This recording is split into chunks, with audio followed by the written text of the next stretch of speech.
요즘 금융기술 분야에서 가장 뜨거운 논쟁, 이거 다들 아시죠? 바로 토큰화 예금과 스테이블 코인의 대결입니다.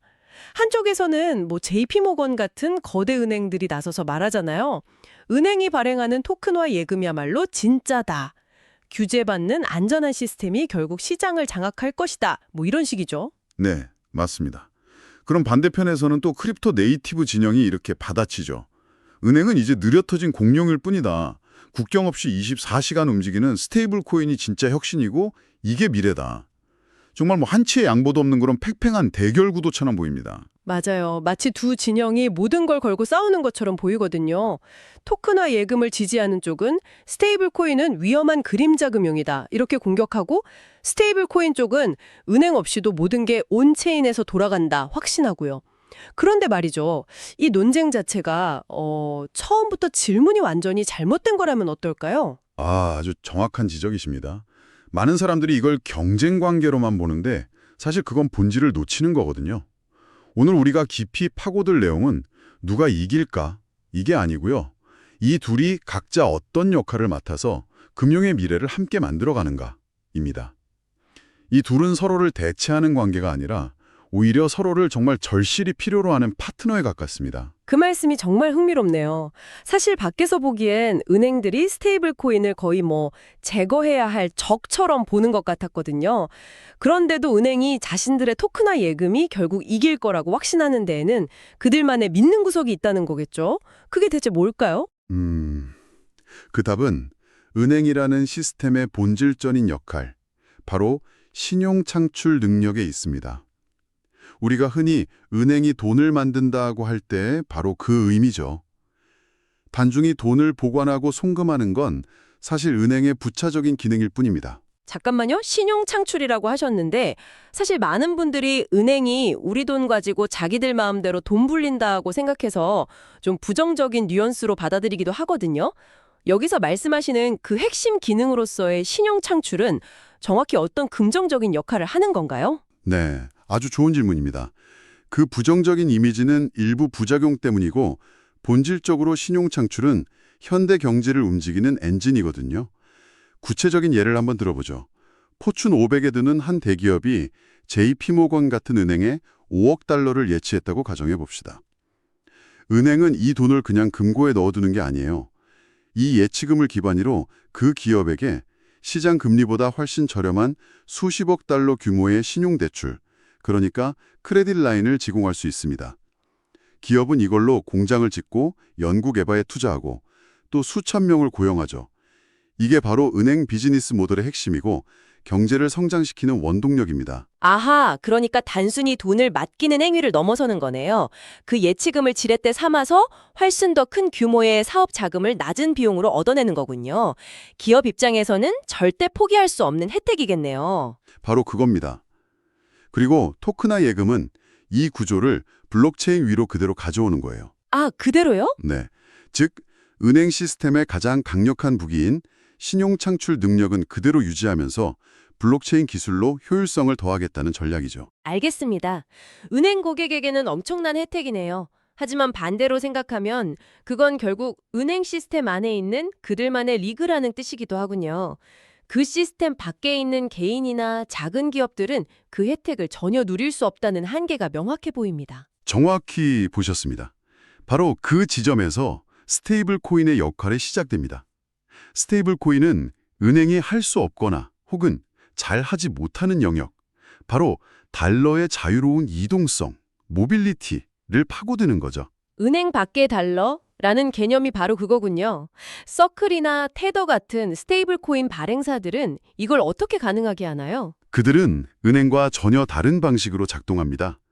고객에게서 받은 돈을 100% 미국 국채 같은 아주 안전한 자산으로 보유합니다. 신용을 창출하는 대신에 1달러짜리 토큰 뒤에는 항상 1달러 가치의 실물 자산이 있도록 보장하는 거죠. 와, 잠깐만요. 요즘 미국 국채 금리가 연 4, 5%는 되잖아요. 그럼 서클이나 테더는 수천억 달러에 달하는 고객 돈으로 매년 수조 원의 이자 수익을 버는 셈이네요. 그런데 사용자들은 그 이자를 한 푼도 못 받고요. 근데 왜 사람들은 자기 돈을 거기에 넣는 거죠? 그 엄청난 이자를 포기할 만큼 대단한 가치를 얻는다는 뜻인데 그게 대체 뭔가요? 바로 그 질문이 핵심입니다. 사용자들이 이자 대신 얻는 것은 바로 압도적인 편리성입니다. 인터넷만 연결되면 24시간, 365일, 주말이나 휴일도 없이 전 세계 어디로든 달러를 보낼 수 있는 자유. 은행 시스템의 온갖 제약과 수수료, 시간 지연에서 완전히 해방되는 겁니다. 저도 해외 프리랜서한테 돈 보낼 때 수수료도 비싸고 며칠씩 걸려서 정말 답답했거든요. 스테이블 코인을 썼다면 그냥 뭐 카톡 메시지 보내듯이 몇 초 만에 끝났을 수도 있다는 말씀이시죠. 바로 그 경험입니다. 그 답답함을 해결해 주는 것이 스테이블 코인의 수조 원짜리 가치인 셈이죠. 실제로 2025년에는 약 9조 달러, 우리 돈으로 1경 원이 넘는 돈이 스테이블 코인을 통해 국경을 넘나들 것으로 예상됩니다. 정리하자면 스테이블 코인은 은행처럼 신용을 만들지는 못하지만 달러 자체를 인터넷의 기본 프로토콜처럼 만들어버립니다. 누구든 어디서든 쓸 수 있는 디지털 현금으로요. 아, 이제야 그림이 딱 그려지네요. 토큰화 예금은 은행이라는 성 안에서 고객들한테 신용이라는 강력한 무기를 제공하는 데 집중하고, 스테이블 코인은 성 밖에서 누구나 쓸 수 있는 이동성이라는 자유를 주는 거군요. 이건 정말 싸움이 아니라 역할 분담이네요. 그렇습니다. 두 시스템의 특징을 나란히 놓고 보면 그 역할 분담이 더 명확해져요. 우선 목적부터가 완전히 다르죠. 토큰화 예금은 앞서 말했듯 신용 창출과 기존 기업 금융이 주 목적입니다. 반면 스테이블 코인은 글로벌 현금 이동 그 자체가 핵심이고요. 발행 주체도 당연히 관리했네요. 토큰화 예금은 엄격한 규제를 받는 은행이, 스테이블 코인은 서클이나 테더 같은 비은행 핀테크 기관이 발행하니까요. 그럼 주로 쓰이는 곳도 달라지겠군요. 자연스럽게 나뉩니다. 토큰화 예금은 주로 대기업의 국내 금융 활동이나 B2D 거래에 집중될 가능성이 높아요. 반면에 스테이블 코인은 이미 글로벌 결제, 개인 간 송금, 그리고 은행 없이 금융 활동을 하는 디파이 생태계 등 훨씬 넓은 범위에서 쓰이고 있죠. 그렇다면 각자의 핵심 강점을 한마디로 요약하면 어떻게 될까요? 토큰화 예금은 저금리 대출 같은 신용 확대의 절대적인 강점이 있습니다. 반면 스테이블 코인은 24시간 작동하는 탈경계성과 다른 서비스와 레고 블록처럼 쉽게 결합할 수 있는 조합 가능성, 컴포저빌리티의 독보적인 강점이 있죠. 그래서 제가 처음부터 이 둘은 충돌하는 게 아니라 결합될 때 진정한 혁신이 시작된다고 말씀드린 겁니다. 결합될 때 혁신이 일어난다. 이 부분이 가장 흥미로운데요. 이론적으로는 알겠습니다. 그렇다면 미래의 한 기업이 이 두 개의 다른 시스템을 실제로 어떻게 함께 활용하게 될까요? 구체적인 시나리오를 한번 그려주실 수 있나요? 아주 좋은 질문입니다. 우리가 포춘 500대 기업의 재무팀장이 되었다고 상상해보죠. 미래의 재무팀은 이렇게 일할 겁니다. 첫째, JP모건 같은 대형 은행에 토큰화 예금을 보유합니다. 이걸 담보로 아주 저렴한 금리로 수십억 달러의 신용 한도를 확보하죠. 이건 사업 운영의 필수적인 유동성, 뭐랄까 총알을 장전하는 과정입니다. 네, 일단 은행 시스템을 통해 저렴하고 안정적인 자금을 확보하고요. 둘째, 베트남에 있는 해외 공급업체에 대금을 결제할 때가 됐습니다. 이때 은행에 느리고 비효율적인 외환송금을 쓰지 않습니다. 대신 USDC 같은 스테이블 코인을 사용해서 거의 실시간으로 훨씬 저렴한 수수료로 결제를 완료합니다. 아, 그러니까 자금 조달이라는 뿌리는 은행의 토큰화 예금 시스템에 두고 실제 글로벌 결제라는 가지는 스테이블 코인을 이용해서 뻗어나가는 거군요. 근데 이 두 개의 완전히 다른 시스템이 어떻게 매끄럽게 연결되죠? 바로 그 지점에서 블록체인 기술의 진짜 마법이 펼쳐집니다. 이 모든 과정, 즉 은행의 신용을 활용하는 것과 글로벌 결제를 실행하는 것이 하나의 스마트 계약을 통해 온체인에서 원자적으로 처리됩니다. 과거에는 은행 전산망과 블록체인이라는 두 개의 섬이 분리되어 있어서 절대 불가능했던 일이죠. 원자적으로 처리된다는 말이 조금 어렵게 들리는데요. 좀 더 쉽게 설명해 주실 수 있을까요? 물론입니다. 여기서 원자적이라는 말은 에스크로 계약의 초고속 자동 버전이라고 생각하시면 쉬워요. 예를 들어 A가 B에게 돈을 보내고 B가 A에게 물건을 보내는 거래가 있을 때 두 행위가 분리되는 게 아니라 하나의 투명한 상자 안에 넣어서 동시에 교환하는 것과 같습니다. 어느 한쪽이라도 약속을 지키지 않으면 상자 자체가 열리지 않고 모든 것이 거래 이전 상태로 원상복구되죠. 사기나 중단 위험이 원천적으로 차단되는 겁니다. 와, 그렇군요. 그럼 이 온체인 기술이 모든 걸 하나로 묶는 접착제 역할을 하는 셈이네요. 그런데 이게 기존에 우리가 알던 API 연동 방식과는 근본적으로 어떻게 다른 건가요? On-chain is greater than API라는 표현도 있던데요. 아주 중요한 포인트입니다. API는 보통 한 회사의 시스템을 다른 회사와 1대1로 연결하는 방식이죠. 마치 각자 다른 언어를 쓰는 두 사람이 통역사를 두고 대화하는 것과 같아요. 어느 정도 소통은 되지만 복잡하고 깊은 대화는 어렵습니다. 잠깐만요. 그럼 API가 통역사를 쓰는 거라면 온체인은 그냥 모든 참여자가 처음부터 온체이너라는 공용어를 쓰게 만드는 것과 비슷한 건가요? 서로 통역이 필요 없으니 훨씬 더 복잡하고 정교한 열들을 함께 할 수 있게 되는 거고요. 바로 그겁니다. 뭐랄까 금융계의 에스페란토 같은 거죠. 모두가 같은 언어를 쓰니까 A은행의 대출 심사, B회사의 재고 관리, C핀테크의 해외 결제가 마치 하나의 문장처럼 자연스럽게 이어질 수 있는 겁니다. 듣기만 해도 대단한데요. 아까 그 기업 시나리오에 적용하면 어떻게 되는 건가요? 예를 들어 아까 그 스마트 계약은 이렇게 작동할 수 있습니다. 베트남 공급업체가 스테이블 코인으로 결제를 받는 그 순간 계약서에 따라 자동으로 우리 회사에 재고를 담보로 하는 단기 대출, 즉 재고금융이 실행됩니다.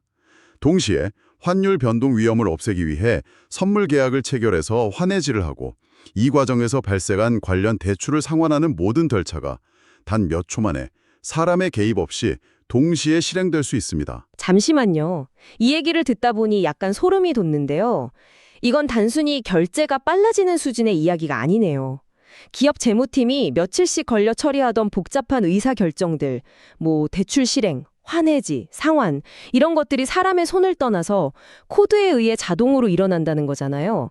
이건 금융의 미래를 넘어 회사의 미래에 대한 이야기처럼 들립니다. 정확합니다. 그리고 이 과정에 은행, 핀테크, 디파이 프로토콜 등 누구든 정해진 규칙에 따라 참여할 수 있는 열린 생태계가 만들어지는 겁니다. 이것이 바로 가상경제가 아닌 실물경제의 자동화입니다. 자, 이야기를 한번 정리해 보겠습니다. 오늘 논의를 통해 확실해진 건 미래금융은 어느 한쪽의 압도적인 승리로 끝나지 않는다는 거네요. 토크나 예금은 은행 시스템의 강점인 신용 성출의 미래를 책임지고 스테이블 코인은 인터넷처럼 자유로운 글로벌 달러 이동성의 미래를 열어주고 그리고 온체인 기술은 이 완전히 다른 두 세계를 매끄럽게 잇는 공용어이자 다리 역할을 하게 될 거라는 말씀이시죠. 스테이블 코인을 무조건 막아야 한다는 보수적인 주장은 모두 현실의 절반만 보는 것입니다. 글로벌 경제는 안정적인 신용 공급원과 효율적인 결제 네트워크, 이 두 가지 엔진을 모두 필요로 합니다. 그렇다면 우리가 던져야 할 진짜 질문은 누가 이길까가 아니라 누가 이 둘을 더 빠르고 더 효율적으로 인터오퍼레이트 할 것인가 이게 되겠네요.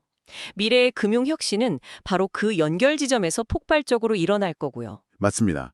바로 그 상호 운용성을 누가 먼저 선점하느냐가 미래 금융의 패권을 결정할 겁니다. 미래의 돈은 경쟁이 아닌 조합 가능성 위에서 움직인다는 말이 이제야 정말 실감나게 와닿습니다. 토크나 예금과 스테이블 코인은 결국 온체인 경제라는 훨씬 더 큰 퍼즐을 맞추기 위한 서로 다른 모양의 필수 조각일 뿐이었습니다. 결국 핵심은 이것이 아닐까요?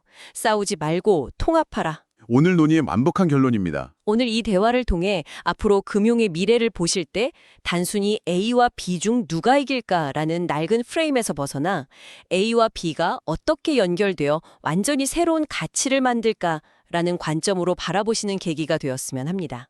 시청해주셔서 감사합니다. 시청해주셔서 감사합니다.